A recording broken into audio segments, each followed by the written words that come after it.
2 semaines a ngi nii gisuñu ko woon daf ñu raaroon juste avant ma lay jox rek Pape Djibril ku ma fàtte woon Lamine Sagna correspondant LAS aussi à Ziguinchor liggéey na sax ak record aussi journalu groupe Futur Média dafa wàññeeku ñu koy jaale presse Ziguinchor yëpp xel day fattu mais ci la bokk donc waa Ziguinchor ñi ngi leen di jàll suñu confrère boobu bokk ci ñun Lamine Sagna. alors Pape Djibril seetlu naa ni yaa ngi dégg maa ngi la bëgg a centré sànq ba léegi nga naan ni mais jëlal sa wàllu ci point corona bi ñu nekk nii avec le commentaire des chiffres et les analyses. di la nuyu d'abord di wax ne bon 2 semaines yi c'est vrai que sori woon na mais sori oui parce que ma doon utiliser feneen quoi. ñoom ça veut dire you gotta be more specific mais buuba la rek. voilà lépp moom la. donc di nuyu naataango yi di nuyu suñu gan yi di baalu àq tamit sénégalais yi nga xamante ni jamono bu nekk ñoo ngi ñuy bàyyi xel ci biir Sénégal ak ci biti. di ñaanal ñi nga xamante ni ñoo fi génn àdduna Aliba particulièrement bi ñu mujjee daje sa kër la woon sax waaye keroog moom moo ma déposé ba suma kër c'était la première fois ma gis ko c'était la dernière fois mais ci yoon boobu prodigué na ma conseil yu bare ma gis ci moom ouverture d'esprit esprit de dépassement bu doy waar et maa ngi doon souhaité naan Charles il faut nga organiser waat ñu jël café loolu laa ko doon wax yal na ko suñu borom yërëm te teg loxoom ci njabootam amiin donc ñi tëdd ci lalu hôpital yi aussi ñoo am une pensée toute particulière pour ñoom di massawu tamit ñi nga xamante ni ñoo am mbokk yu fi jóge di wax rek ne effectivement ñun ñëpp constaté nañ ne nit yi ñoo ngi génn àdduna au départ man damay am question yoo xam dama koy poser dama naan est-ce que on a cédé à la peur à un moment donné wala est-ce qu'on a cédé est-ce qu'on a fait dans le mimétisme ñaari question yi loo xam dama koy poser ndaxte boobu ba tey experts yi dañ doon wax ne dinañ atteindre pic bi bu ñu atteindre pic bi laajte naa fii ci plateau bi ne waa pic bi kañ la ak lan mooy pic en réalité ci ñun ak kañ la parce que tey ji bu ngeen gisee yeneen réew yëpp bi ñu demee ci ne nañu génnaat c'est parce que dañu jàpp ne ñoom ils estiment qu'ils ont dépassé le pire que li nekk seen kanam wala jàng nañ ci loo xamante ni ils peuvent faire face ils peuvent apprendre à vivre en présence du virus xool nañ la ñuy dëkk ak moom mais ñun ndax egg nañ foofu donc loolu pour man question la boo xamante ni dafay nekk ci table bi est-ce que dinañ am résilience bi lan lañ ci xam fi ñu toll nii ci wàllu cartographie lan lañ ci xamul tamit donc je pense que ne am na question yu bari ak bu fekkee ne war nañ ci dem aussi nan lañ ciy demee parce que ça a un coût vivre en présence du virus tamit dafa am coût dinañ waxtaan léegi ci wàllu enseignants yi mais tey jii bu dee da ngay dellu école tey ni nga koy organisation boobu dafa am incidence financière bu am solo parce que da ngay soxlawaat yeneen jumtukaay yoo xamante ni en temps normal doo ko soxla donc pour man loolu yëpp tamit ay questions la yoo xamante ni il faudra nécessairement ñu débattre ci sereinement déglu ci aussi ñi nga xamante ni ñoom ñooñu ci war déglu surtout les acteurs du secteur wala de tous les secteurs qui seront concernés ma jàpp aussi leneen li nga xamante ni jàpp naa ne mën na nekk phénomène bu doy waar mooy boo xoolee yeneen réew yu développé yi seen transport dafa développé ba nga xamante ni dem beeg dikk bi dafa am solo jàpp nañ ne loolu bokk na ci li tax propagation virus bi bari fii à un moment donné dem beeg dikk bi demeewul noonu certes waaye toog nañ à un moment donné est-ce que bu ñu continuer dem beeg dikk bi virus bi du gën a dox loolu tamit pour man ci wàllu transport bi te à partir du moment li ñu gis ci jàngalekat yi keroog man wax dëgg fa yàlla kum tiitalul man tiital na ma si ñaari côté bu njëkk bi mooy pour man ay kilifa lañ yoo xamante ni mérité wuñ sor boobu ñu dajale leen dugal ci ay bus de quelle manière tey rek romb naa rond-point Liberté 5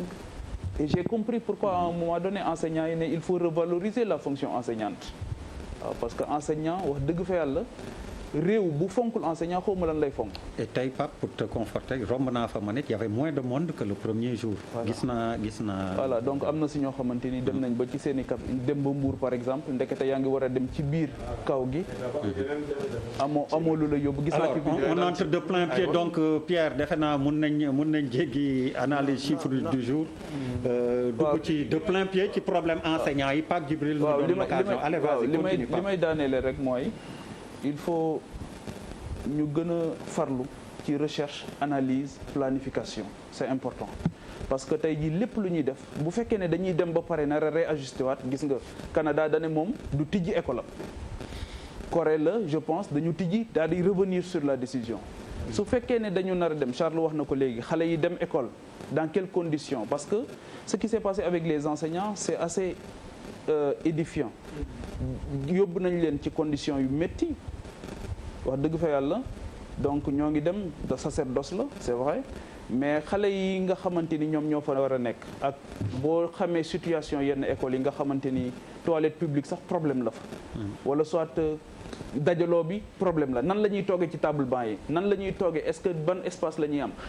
il y a beaucoup de questions sur lesquelles école yi ban yan norme la nekk il y a bokkul ak écoles yi nga xamante ni ñoo nekk xëy na Dakar ci yenn zones yi ci Dakar ci yenn zones yi encore ci Dakar nga xamante ni xëy na am na benn commodité bi classe bi c'est pas des classes de 60 personnes 70 personnes xale yi nga xam dañu am drépano xale yi nga xam dañu am asthme xale yi nga xam c'est-à-dire pour man romb nañ fi 88 romb nañ ci 89 les 88 ak waa 89 tey ñenn ci ñoom ñoo ñuy diriger tey ñooy diriger Sénégal def nañ année invalidée am année blanche mais lan la yàq ci réew mi nañu xool lan moo gën entre perdre des vies et perdre une année boo xamante ni parce que le calendrier scolaire depuis combien de temps stable depuis combien de temps pour man peut-être Corona nous offre une opportunité d'essayer de recommencer sur une base boo xamante ni c'est mieux concerté nga xamante ni lu bëri luñ doon am man moo ma gënal ñu taf yëngal ni benn année dem avec des lacunes avec des choses yoo xamante ni honnêtement ça peut nous rattraper. Alors Malal avant de revenir à waaw juste xam nga en fait pour man tout est lié c'est vrai on va aller ci affaire école bi lañ jëm mais les écoles aussi sont dans les communautés c'est important li tax ñu war a taxaw foofu parce que quand on dit tout à l'heure dama ne dañu war a responsabiliser effectivement les leaders locaux responsabiliser les maires sama wax affaire boobu parce que ñoom la waa koñ bi xam Guédiawaye yi les problèmes communautaires de Guédiawaye mënu ko régler parce que Balla Gaye moo ko gën a jege waa Guédiawaye récemment li xew jàmm gën qu'est-ce qui s'est passé oto bi ñëw ñu jàpp ay sapeurs pompiers dóor leen qu'est-ce qui se passe dans la toj oto bi qu'est-ce qui se passe dans la tête des populations on dit on enterre quelqu'un ci benn cimetière ñu ne duñ ko fi suul dafay wàllu waa gox bi corona il faut que nit ñi taxaw sur ces questions-là ces questions-là buñ ci taxawul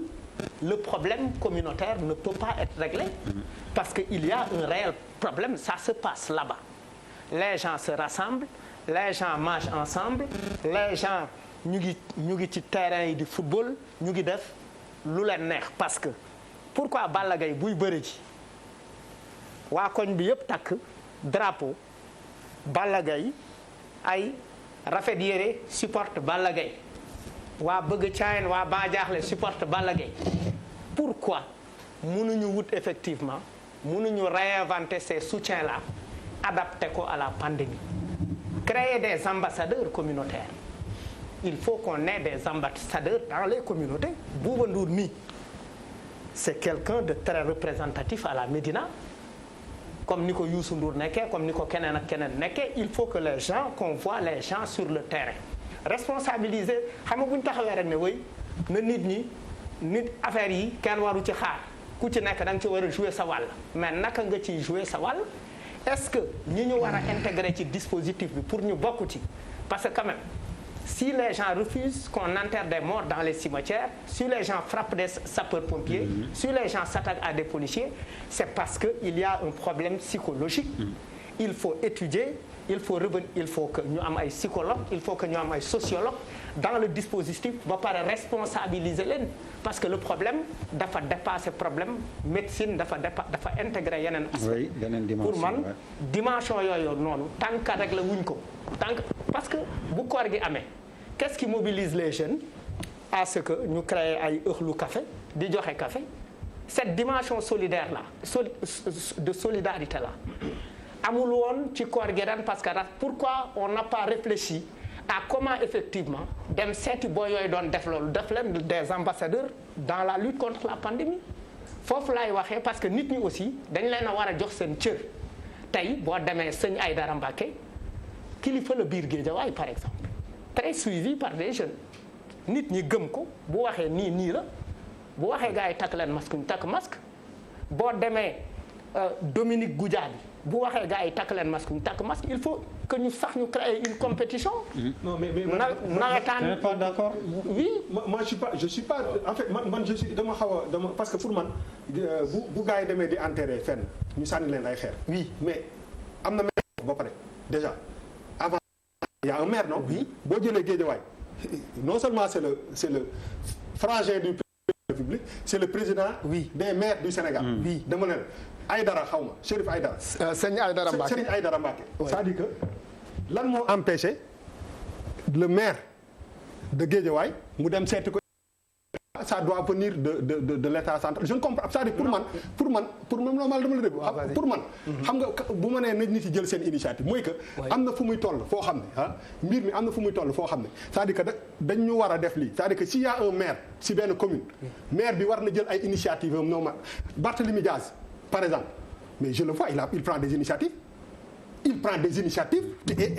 et ça a l'air quand même d'inspirer en tout cas nit ñi nga xam ne ñoo nekk ci commune am d'après ce que j'ai vu. oui bon est-ce que il a attendu à ce que état bi ñëw fëggal ko. donc si tu prends l'exemple de Guédiawaye. je suis désolé mais Guédiawaye moo waroon nekk pour man plateforme bi gën a jël initiative pour tellement de raisons yoo xam ne ñun ñëpp bu ñu waxante dëgg xam nañ ko. wax fa dëgg yàlla. parce que kii nekk président maire u Sénégal yi moom bu fekkee ni il ne donne pas le bon exemple. pour que ñi nekk ci commune bi nekk ay force yoo xam ne dañuy leen war a utiliser wu leen. yeneen maires yi nekk ci ginnaaw. oui mais di nga ko def parce que je comprends pas en fait. l'adhésion Manal rapidement non dama la bëgg a wax ni effectivement le regard des populations récemment sur la personne de Barthélémy Diaz et sur la personne de Aliou Sall c'est très différent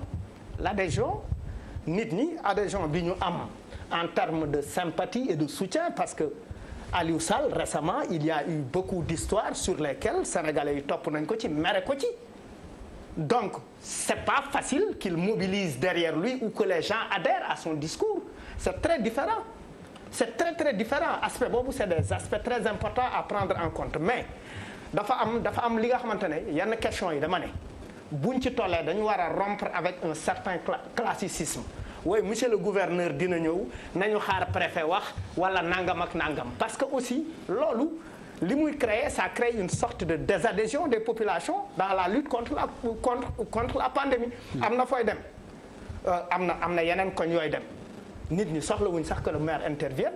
parce que boo demee yenn koñ yi les gens ils ont besoin d'une certaine reconnaissance et d'un certain regard et ak une certaine visibilité pour que les autres quartiers puissent mutualiser les bonnes actions yi nga xamante ne mu ngi xew fenn fi ñu ko yóbbu feneen. Yakham Mbaye après ñu dem ci ouverture